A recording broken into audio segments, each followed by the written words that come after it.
एक बहुत ही उपयुक्त समय के ऊपर कृषि विज्ञान केंद्र संगरिया के द्वारा एक विशाल कृषि मेले का आयोजन किया गया है। ये हमारे अब फसल की कटाई हो चुकी है और नेक्स्ट नरमे की बिजाई है वो चालू होने वाली है और एक बहुत ही उपयुक्त समय के ऊपर किसानों का ये संगम जो आज कृषि विज्ञान केंद्र श्री गंगानगर के ऊपर श्री संगरिया के ऊपर हनुमानगढ़ डिस्ट्रिक्ट में जो रखा हुआ है, ये बहुत ही अच्छा कार्य है। हमारी खेती को अच्छा बढ़ावा देने के लिए, अच्छी पैदावार लेने के लिए आज मैं सस्य विज्ञान के जो मूलभूत सिद्धांत हैं, किस प्रकार से हम नरमे की फसल से अधिक उत्पादन लें, इसके बारे में आप लोगों के साथ में मैं विस्तृत चर्चा करूंगा। किसान साथियों, नरमे की बुआई का जो उपयुक्त समय है वो 15 अप्रैल से लेकर के 15 मई का जो समय है वो उपयुक्त माना गया है। आप नरमे की बुआई 20 मई तक कर सकते हैं और वातावरण अगर सही रहता है, अच्छी बारिशें आ जाती हैं तो 30 मई तक जा सकते हैं, पर पत्ता मरोड़ बीमारी की आने की बराबर संभावना रहती है। इसलिए हमारे को कोशिश ये करनी चाहिए कि 20 मई तक हम हमारी बुआई है वो कंप्लीट कर लेनी चाहिए। नरमे के लिए खेत की गहरी जुताई की आवश्यकता पड़ती है। जहां खेत की गहरी जुताई की जाती है, पहली जुताई गहरी करनी चाहिए। और अब जैसे खेत खाली पड़े हुए हैं तो उनको खोल करके खुला छोड़ दो। और वायुमंडल का तापमान ये देखो, गर्मी कितनी नजर आ रही है। सूर्य के प्रकाश और गर्मी की वजह से पहली क्रॉप के अंदर जो प्रेजेंट लार्वा, प्यूपा और अंडे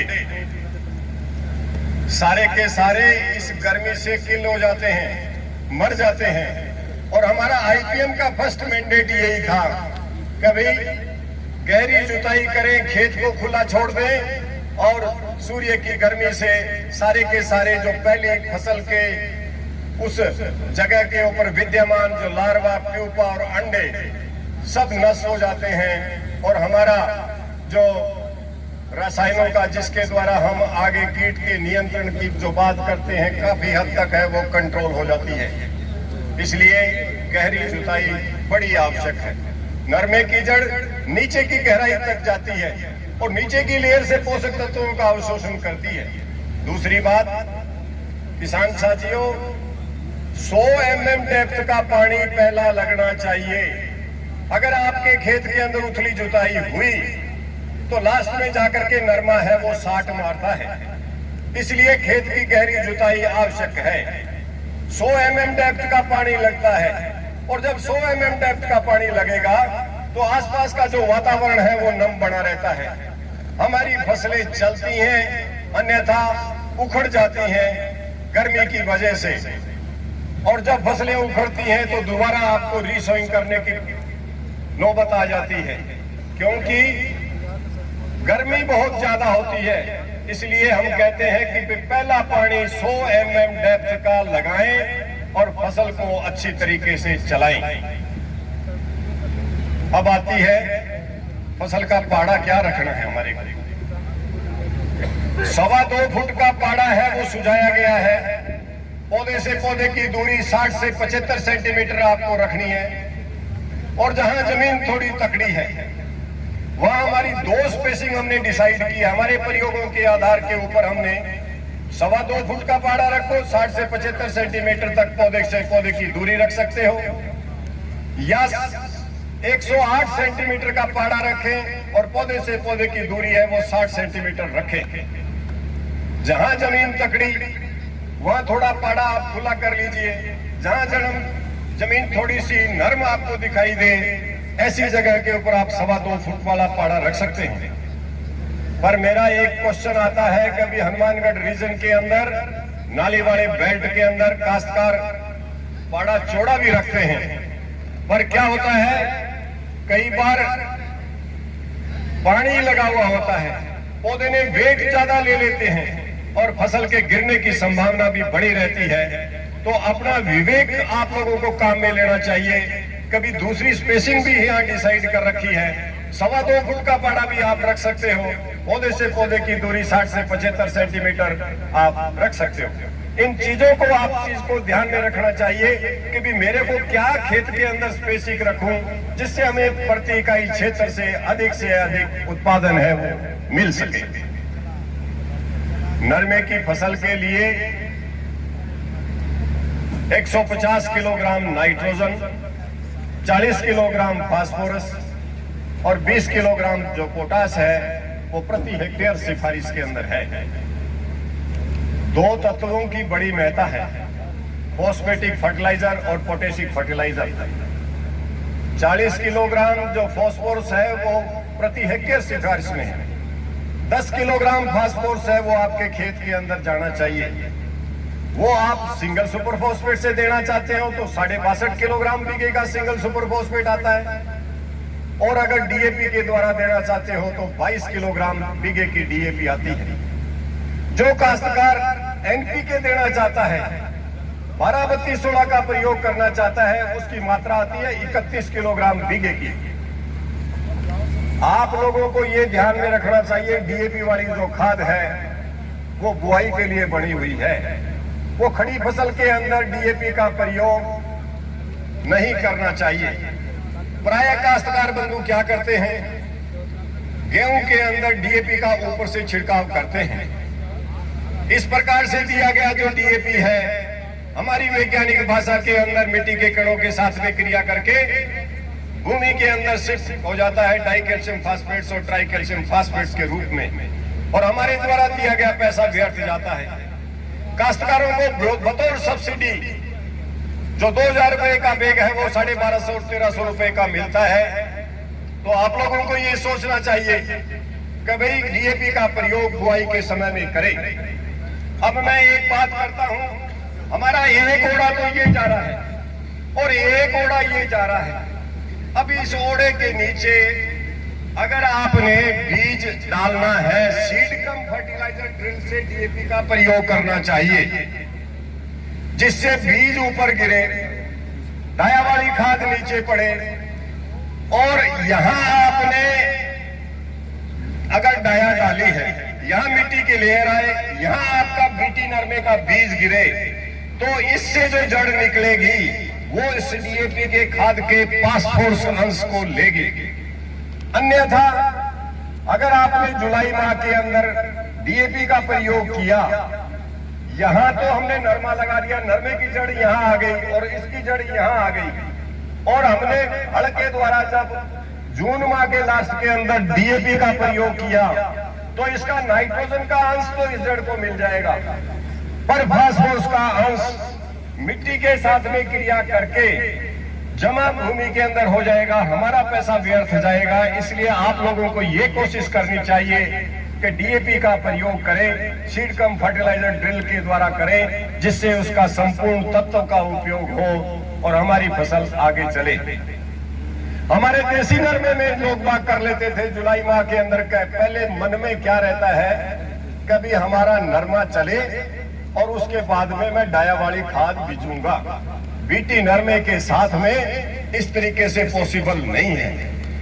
आपने इसके रिजल्ट्स देख लिए होंगे कि भी डाया वाली खाद अगर आपने बाद में डाली, जड़ उथली रह जाती है, बाद में बोल लोड बहुत ज्यादा होता है, टिंडों की संख्या ज्यादा होती है, पौधा खींच नहीं पाता, तिड़क हो जाएगी, साठ मारेगा और रिजल्ट्स हमारे को जो मिलने चाहिए वो नहीं मिल पाएंगे। दूसरी दिक्कत क्या होती है, काश्तकार बंधु अंडरग्राउंड वाटर का प्रयोग करते हैं। हमारे इस एरिया के अंदर अंडरग्राउंड वाटर है वो सेलाइन और एल्कलाइन है, और इस प्रकार का भूगर्भ जल जब काश्तकार प्रयोग करते हैं तो जड़ क्षेत्र के अंदर लवण और क्षार है वो एकत्रित हो जाते हैं। दिक्कत क्या होता है, वातावरण का तापमान ज्यादा होता है, पानी भाप बन करके उड़ जाता है और लवण और क्षार जड़ क्षेत्र के अंदर आकर के जब जमा हो जाते हैं तो हमारा अवशोषण का नियम है वो प्रभावित होता है। पानी कैसे पानी खींचेगा? जब सेल सेप का पानी ज्यादा गाढ़ा हो तो पौधा ऊपर खींचता है। जब आपने नीचे ही गाढ़ा पानी कर दिया और लवणों और क्षारों की वजह से, तो पौधे की जड़ है वो पोषक तत्वों का अवशोषण नहीं कर पाती और फसल मुरझाती है, शाख मारती है, तिड़क आ जाती है। तो इसलिए हम बार बार यही कहते हैं कि भी फसल के अंदर विभाग ने डिग्गी का सोर्स दिया है। आप लोग हमारे यहाँ जो नरमा है वो ड्रिप के ऊपर बहुत अच्छी पैदावार दे सकता है। आप लोग ड्रिप लगाएं, बूंद बूंद सिंचाई पद्धति से नरमा चलेगा। और खास बात मजे की आती है कि जो 100 mm डेप्थ का पानी चाहिए शुरू वाला, वो जरूरत ही नहीं है। आप ड्राई सोइंग कर सकते हैं और उस ड्रिपर लाइन को ले जाकर के वहां पर छोड़ सकते हैं। तो देखो कितनी पानी की बचत है। आप भूगर्भ जल का प्रयोग न करके डिग्गी के सोर्स को अपनाइए, ड्रिप को अपनाइए और अब फसल को चलाइए। सीलर चलाने की कोई जरूरत नहीं पड़ती। कचरा आपके खेत के अंदर होता नहीं। उर्वरकों की मात्रा 25% आप कम कर सकते हैं। और सबसे बढ़िया बात, क्वालिटी के अंदर सिग्निफिकेंट जो इंप्रूवमेंट है वो बीटी नरमे के अंदर दिखाई देता है अगर आपने ड्रिप का प्रयोग किया है। इसलिए डिग्गी का सोर्स अपनाइए और जाकर के बतौर सब्सिडी विभाग से आप ये चीज लीजिए। आपकी जमीन सुरक्षित रहेगी, आपके भूमि के स्वास्थ्य का प्रबंधन सही रहेगा। ऑनरेबल प्राइम मिनिस्टर साहब ने सूरतगढ़ से मैसेज दिया था, कभी हमारे को मिट्टी परीक्षण की तरफ जरूर जाना चाहिए। ये जो सिफारिशें हैं वो ब्लैंकेट है। आप जाकर के मिट्टी का परीक्षण कराइए। सॉइल टेस्टिंग लैब आपको बताएगी कि अमुक मात्रा के अंदर आपको यूरिया अप्लाई करनी है, इतना फास्फोरस देना है, इतना पोटास देना है, क्या जिंक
पीजीआई बेड का प्रयोग करना चाहिए, जिसके अंदर खत्म रोड